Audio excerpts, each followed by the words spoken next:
Welcome to the deep dive. This is where we take really interesting source material and boil it down to the key insights, quickly and effectively for you. Exactly. And you, the learner, you're looking to grasp these core ideas, see different viewpoints, get those aha moments, but without getting totally buried in detail. Right. So today, you shared Alice McLean's playinghuman.pdf with us. Our mission is to unpack her thoughts on, well, being human and how we engage with reality. It's a collection of reflections, really. Perspectives on consciousness, reality, the whole human condition. We're going to guide you through the main themes she explores. Okay, let's dive in. Right at the start, McLean talks about finding the limitless within our sort of everyday human space. What's the main idea there? Sounds a bit contradictory. Well, the core idea is that even though life can feel boxed in, by routines, worries, our sense of self, she suggests there's this huge potential, something expansive right inside us. How does that work? Is it about perspective? Partly. She points out that our attachment, how tightly we cling to our specific life story and our idea of me, can actually create those feelings of being limited. Okay. And she mentions the present moment, saying it's the only real point of experience, even if it feels like an illusion. How does that connect? Yeah, that's key. It's about realizing that whatever we're feeling or thinking, it's happening now. Worrying about the future, dwelling on the past, and those are present moment thoughts. So focusing on this moment helps us see past the limits we put on ourselves. That's the idea. Even though the moment itself is fleeting, maybe illusory, it's our only point of interaction with reality. It's where the potential lies. Then she gets into this reflective reaction in matter, matching our frequency and being. That sounds quite abstract. Can you break that down a bit? Okay, think of frequency and being as, well, your overall inner state, your vibe, maybe. Are you generally anxious, calm, open, resistant? McLean suggests this inner state sends out a kind of signal. The signal. Yeah, and the reality you experience, the matter, sort of reflects that signal back at you. It's like you attract experiences that resonate with your internal frequency. And this leads to something really interesting. Her idea that our judgments in this playground we call life actually perpetuate the things we judge. How could that possibly work? Well, think about it. If you're constantly focusing on something you dislike, really judging it, you're giving it energy, right? Thinking about it, talking about it, reacting. You're keeping it alive in your head, yeah? Exactly. You're shining a spotlight on it. McLean suggests this focus, this judgment, doesn't just keep it alive for you. It might even keep it active in the collective field. So the flip side is, if we could somehow own those judgments internally, see them as our reactions, could that actually shift our reality? That's the fascinating possibility she puts forward. Instead of blaming the outside, if you take responsibility for your internal response, your judgment, you might shift your perspective. And maybe, just maybe, the reality you perceive shifts too. Wow. Okay. It's about recognizing our role in what we experience. Precisely, our active role. That ties into her next metaphor. Life is an injection. Whatever we inject, love, fear, whatever becomes our system, even small doses. What's the core insight there? I think the power is in how direct it is. It really highlights how our core attitudes, our beliefs, the serum we inject through thoughts, actions profoundly shape our reality individually and maybe even collectively. Even tiny amounts. Yeah, even seemingly small acts, positive or negative, can ripple through the whole system, as she calls it. It really makes you pause and think, what dose am I adding? What am I injecting into this shared reality? Are we choosing consciously? Exactly that question. And McLean then describes her whole project, this document, as an entertaining exhibition of the infectiousness of humans in being. Infectiousness, like our way of being, spreads. Kind of. The idea that our fundamental state as humans, how we operate, has this contagious quality that shapes the world, life on Earth reflecting us. And she offers this comfort. All is not lost as it was never lost, because it exists upon our existing. What's the meaning there? I think it's suggesting that the potential, the essence of everything is always there. It depends on our presence, our awareness of it. It hasn't gone anywhere. So even when things seem bleak, the underlying possibility remains. That's how I read it. The inherent value, the potential for change, it's always accessible because it's tied to our very existence. Okay, then she lists these side effects of being human. Yeah. One that really jumped out at me was looking outside ourselves for things we actually already possess. Yeah. Why do we do that so often? Well, It's often conditioning, isn't it? And maybe a lack of self-awareness. Society, experiences, they can train us to seek validation, happiness from external stuff, jobs, relationships, things. Right. McLean's pointing out that often the real resources, the deep needs, are met from within. We just don't realize it. Another one. Seeking external approval for what we already know deep down about ourselves. That feels incredibly common. Oh, absolutely. It ties into our social nature, wanting to belong. But McLean suggests that real confidence, that solid self-assurance, it comes from knowing and valuing our own inner truth, not constantly needing someone else to sign off on it. And this paradox she mentions. The more we participate outwardly talking, thinking, doing, the more distant we can feel from our true selves. That seems backward. It does, but think about it. All that outward activity, the constant mental noise, it can become a distraction, right? It can pull us away from connecting with that quieter, deeper part of ourselves, our core values. So it's about balance. Yeah. Between doing and being. Exactly. Finding that balance between engaging with the world and staying connected internally. And the idea that there's nowhere to go because we're already here, that loops back to the present moment again, doesn't it? Precisely. It challenges that constant striving, always chasing the next thing or regretting the past. She's urging us to find awareness, maybe even contentment, right here, right now. Our fundamental being isn't somewhere else. It's here. Then the counterintuitive one. Focusing on what we resist actually strengthens it. How does that work? It's like, imagine pushing against a wall. The harder you push, the more energy you're putting into that resistance, right? You're keeping the wall very present in your focus. Ah, okay. So you're feeding it energy. You're feeding it energy and attention. Acceptance, on the other hand, can kind of diffuse that charge. It takes the power out of the resistance. And finally, self-approval being the ultimate validation. Why is that so crucial? Because it's stable. External approval, it comes and goes, depends on others' moods, opinions.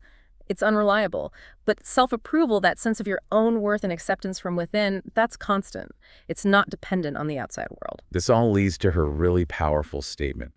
There is nothing to let go of, as there is nothing to hold on to. Wow, that sounds incredibly freeing, but maybe hard to really get your head around.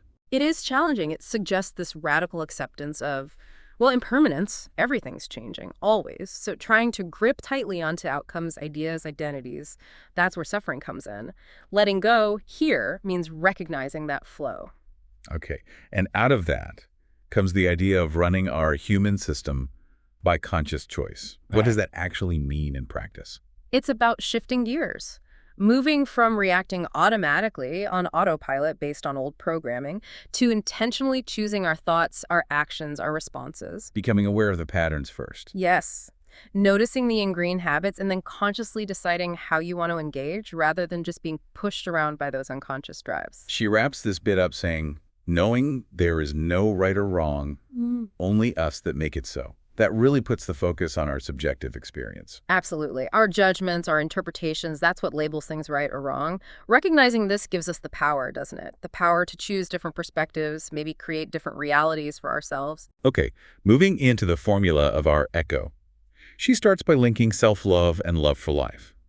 How are they connected in her view? She suggests our relationship with ourselves is the bedrock. It's the foundation for how we relate to everything else. So if you cultivate self-acceptance, self-compassion, that positive energy naturally flows outward into your experiences, your interactions. Makes sense. She also talks about our narrative, the stories we tell ourselves shaping our reality. How powerful are these internal stories? Oh, immensely powerful. They act like filters, don't they? Coloring how we see everything. These stories shape our beliefs, what we expect, and ultimately how we act. So becoming aware of our main stories lets us change them if they're not helpful. Exactly. We can consciously choose to rewrite the narratives that are limiting us. And she comes back to the void, but frames it differently this time. As a space that can either empower us or make us feel like victims. What decides which way it goes? It seems to depend on our perspective, how we engage with uncertainty, with the unknown. If you see the void as like a blank canvas full of potential, that's empowering. But if you see it as just emptiness or threatening, then it can lead to feeling helpless. Yeah, it boils down to our interpretation and if we're willing to embrace that unknown space. She stresses the simplicity of just being in the present. Sounds simple, but why is it so hard for most of us? Because our minds are just busy, aren't they? Constantly churning with thoughts about yesterday, tomorrow, worries, plans, memories. Just being means quieting that chatter, fully showing up now. And that can feel really unfamiliar, even uncomfortable if your mind's used to running wild. Right. She points out that our worries about past or future often show where we're not at peace now. That's quite revealing. It really is. It suggests our anxieties, our regrets, they often reflect unresolved stuff, unmet needs, right here in the present. If we address what's going on inside us now, the past and future might loosen their grip. And this idea that the memories we energize formulate the present, how does that play out? Well, when we keep replaying certain past events, especially ones with strong emotions attached, we keep them active, influential in how we think and feel today. So by focusing on the present instead. We reduce the power those past experiences have over our current reality. We stop feeding them energy. I liked her distinction between asking questions, which she links to attachment, and being curious, which implies acceptance and flow. It's subtle. It is subtle but important. Asking questions often comes from wanting a specific answer, wanting to control or fix something. Curiosity, though, is more open-ended. It's exploration without needing a particular outcome. It's acceptance of what is. She also touches on the fear of not enough, driving the need to belong. How do we get past that feeling? It seems to come back to cultivating that inner sense of worth, recognizing our own inherent completeness. When you genuinely feel you are enough, that desperate need for external validation, for belonging at any cost, it lessens. Connections become more authentic. Right, less based on fear or scarcity. Exactly. Ultimately, she sums it up. Reality is a ripple effect of us in being. That really captures the essence, doesn't it? It does. Our inner state ripples outward. Okay, let's move to the lighthouse metaphor. Newfound awareness is the lighthouse beam. Aware of what? Aware of our own inner landscape, thoughts, feelings, beliefs, how they shape our reality, and also realizing we're not just isolated ducks, we're sparks of the whole formula, each adding to the bigger field of consciousness through our dominant state. She mentions many fields, multiple realities. Does she mean we literally create different universes with our perspectives? It's more like there isn't just one single objective reality everyone agrees on. Instead, there are countless perspectives, interpretations, and these create different experienced realities. Our own attachments to our specific viewpoint often blind us to these other possibilities. Okay, and our individual frequency contributes to a median of consciousness. How does that collective vibe reflect back? You could think of it like a shared emotional or mental atmosphere. The dominant frequencies in that collective, say, mostly fear-based or mostly love-based, can influence the kinds of events and experiences that tend to show up in our shared reality.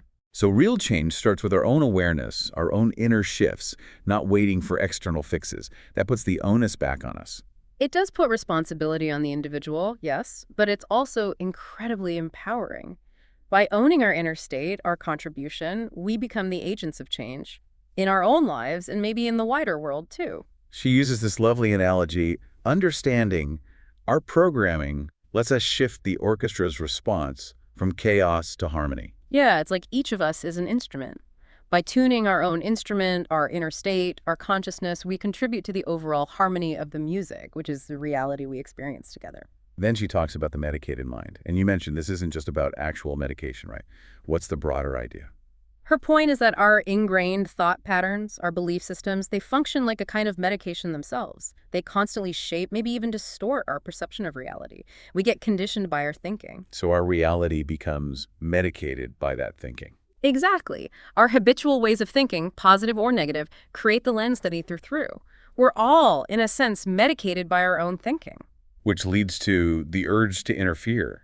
Why do we feel that need to jump in and try to control things or fix others? Oh, it often comes from believing we know best, doesn't it? Or just being uncomfortable with uncertainty, with letting things unfold naturally. Sometimes it's a genuine desire to help, but maybe our interference isn't actually needed or helpful. And she argues that blaming others for suffering keeps it going and stops us seeing our own part.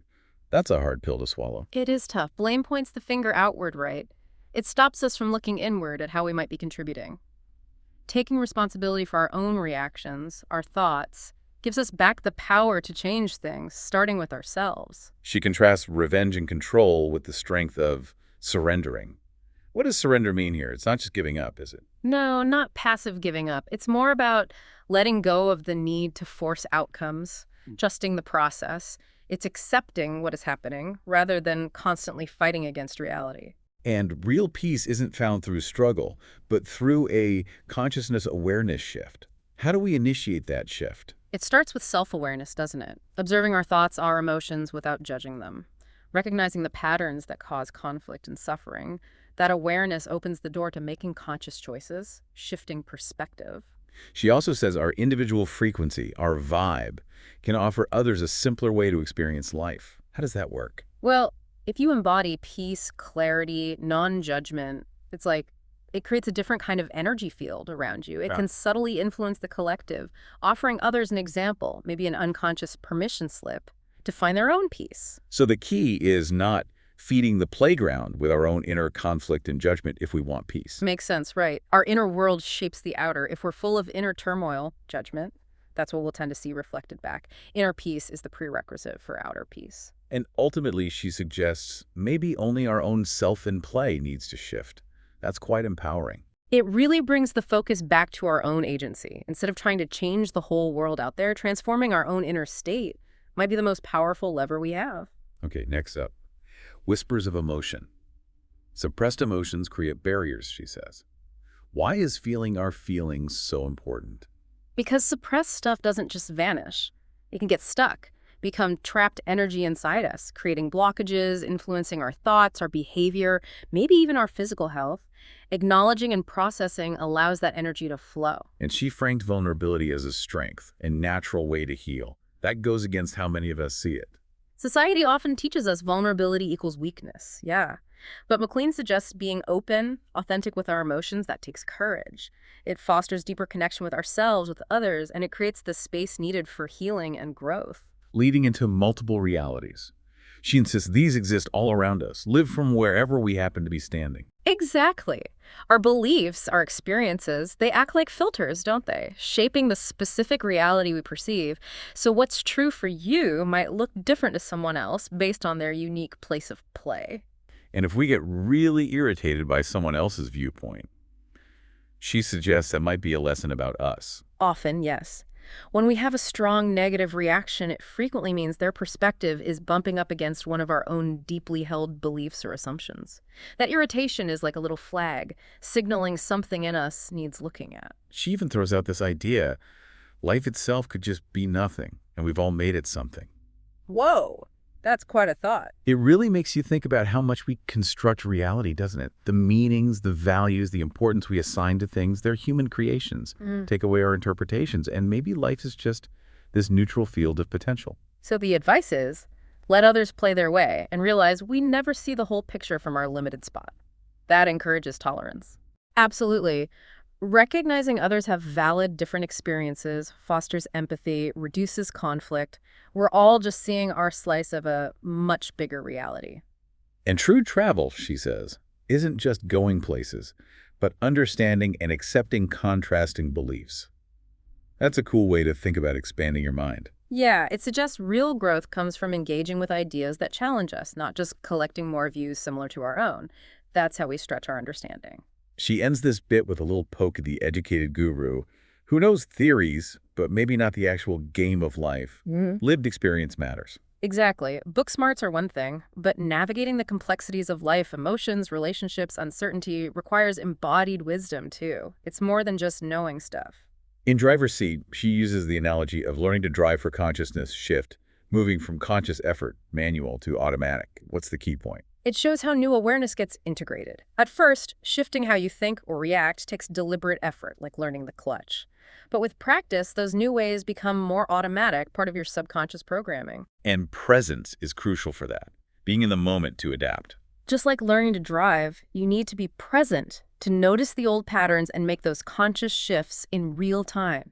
You can't change habits if you're not aware you're doing them. She warns about bringing that backpack full of beliefs, limiting ideas into new situations.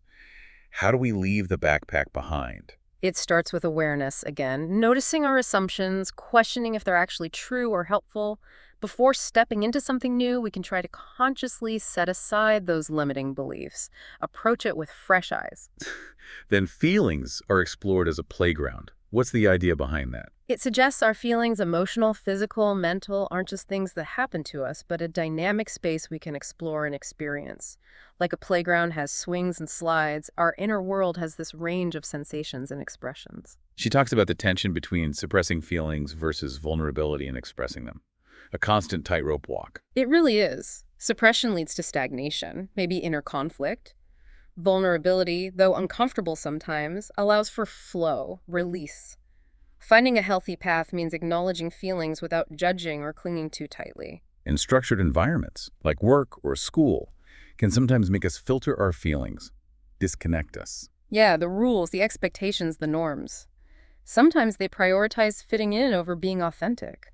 We might learn to squash certain feelings or only show what's acceptable, leading to a disconnect from our own inner experience. But feeling fully, even the weak stuff, is actually a strength. That's a vital reframe. It is. Allowing the whole spectrum of human emotion, even the tough ones, takes courage and self-acceptance. That fullness actually makes us more resilient, more empathetic. Understanding our own feeling playground requires honest self-assessment about where we're vulnerable, where we shut down. Exactly. It's about looking honestly at our relationship with emotions. What do we allow? What do we resist? Why? That self-awareness is key to navigating it all with more understanding. Towards a consolidated understanding, she says, even questioning can limit possibilities. That's surprising again. Well, while asking questions is good, getting stuck in endless analysis and doubt can stop us from just experiencing things, embracing possibilities. It's finding that balance between understanding and just being, exploring. She repeats that our storytelling shapes reality, and our self-awareness affects the whole field. Our inner narratives ripple out further than we think. Yeah, our internal stories don't just shape our view, they color our interactions, the energy we bring.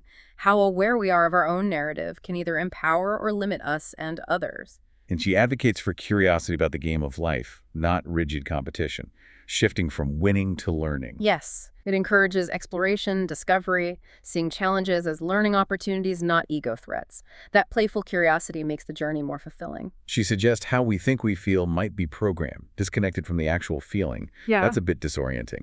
It can be. Past experiences, conditioning, learned beliefs, they can create these automatic emotional responses that aren't always truly reflecting the now.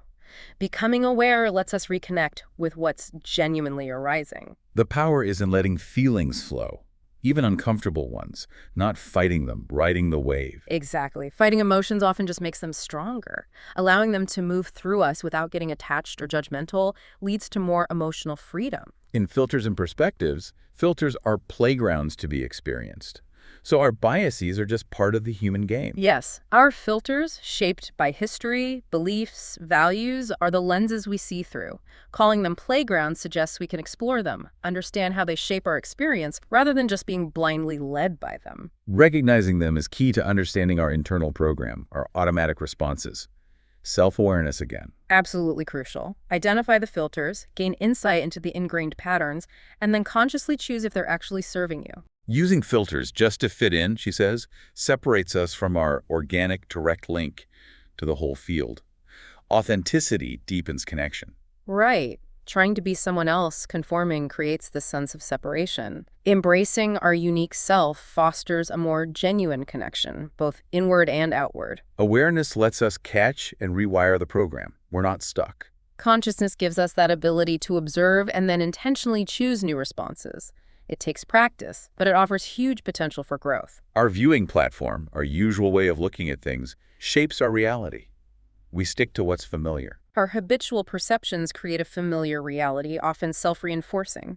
We tend to look for stuff that confirms what we already think. Stepping outside, that is, just experiencing another available reality, opening up to different views. By consciously choosing different angles, considering other interpretations, we can expand our understanding, access a wider range of possibilities. Attachment to our fixed ideas, our formulations, keeps our current reality locked in.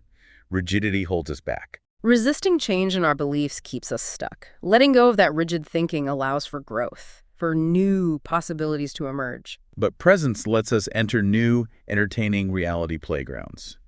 Being here now opens doors. When we're fully present, we're more open to noticing new information, synchronicities, opportunities we'd miss if we were lost in the past or future. Power of the gift, the present moment again.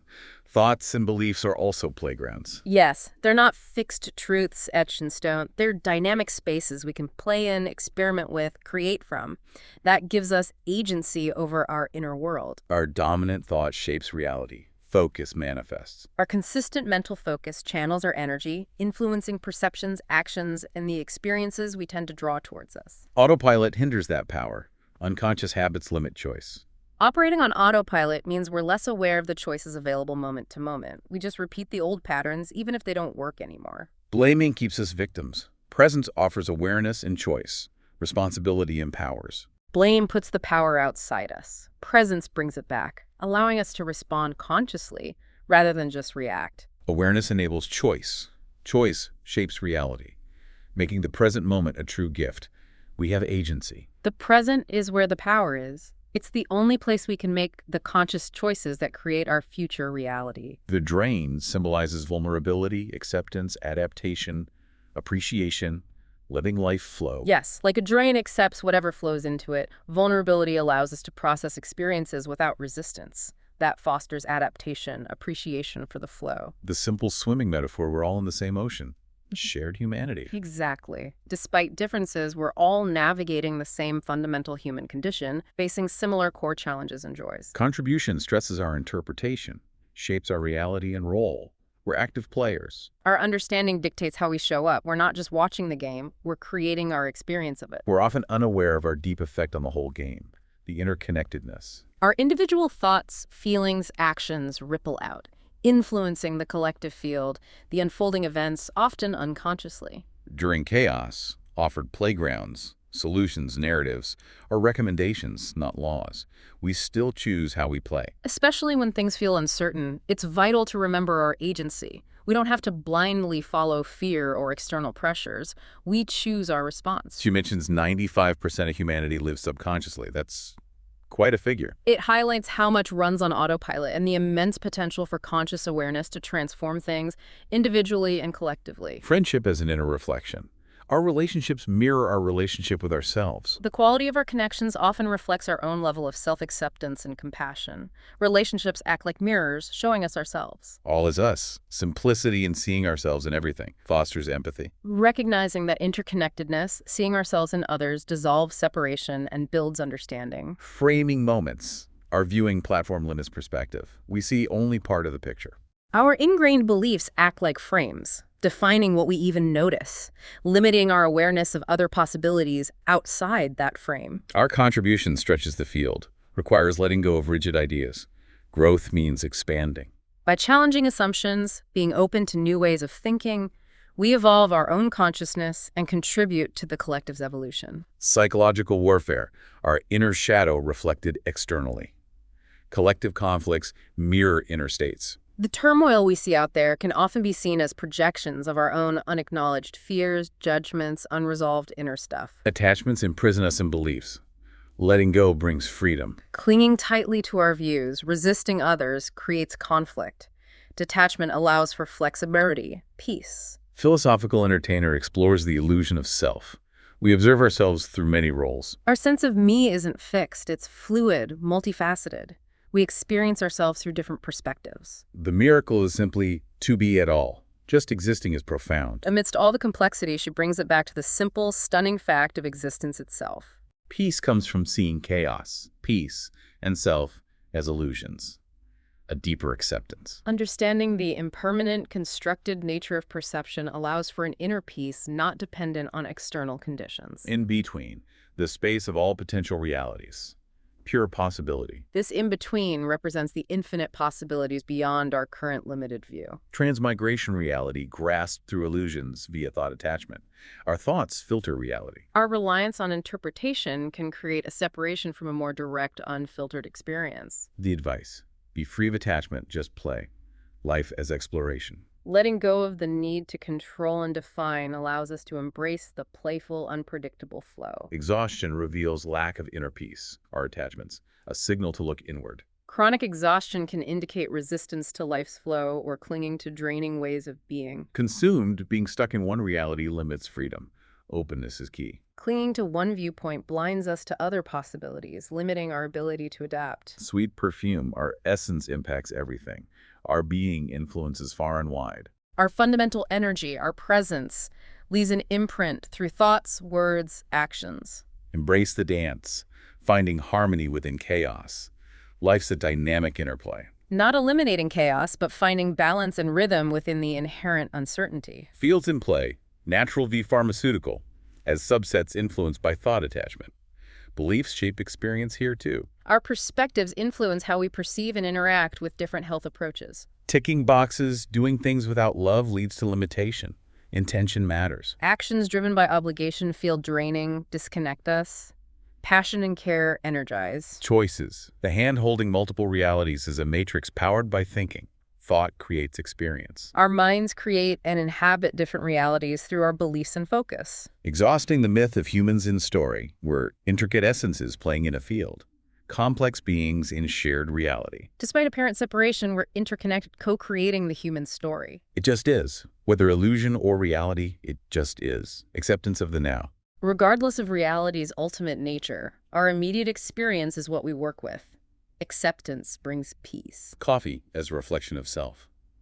Our experience mirrors our inner state. Even mundane things offer insight if we notice our reactions, interpretations. Meaning is a human construct. We assign significance. The meanings we give to time, love, hate shape our emotional responses, our understanding. Life through sport, reactions in sports reflect inner peace. How we play shows who we are. Our responses during play mirror our approach to life's challenges, our inner harmony. Cell story. Cells hold memory, emotion, frequency. Our physical being is consciousness. Our trillions of cells contribute to our overall energetic state, influencing reality fundamentally. Observation. Words are limited.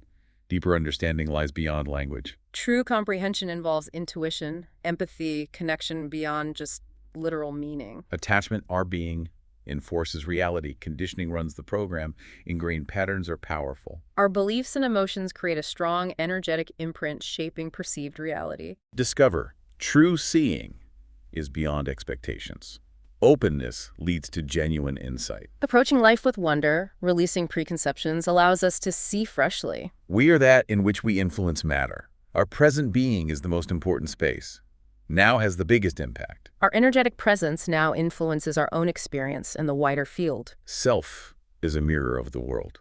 How we see ourselves reflects how we see everything. Our inner relationship sets the tone for all external interactions. The gift. Life is a gift of awareness, unwrapped moment by moment, appreciating the now. Each moment is an opportunity for learning, growth, deeper understanding. And finally, soul mining challenges us. Yeah. Own our role in creating reality. We're active creators. Taking responsibility for good and bad empowers us to make conscious changes, navigate with agency. So, yeah, as we kind of come up for air from this deep dive into playing human, these themes just keep popping up, don't they? The power of consciousness, how connected everything is. The impact of our thoughts, our beliefs, the absolute importance of being present. And this whole idea of life as a playground, a place for exploration and self-discovery. And for you, the learner, the hope is that these perspectives offer maybe some new tools, new ways of looking at your own experiences, your own interaction with the world around you. Yeah. Here's something to really chew on. How might your actual felt experience of reality shift?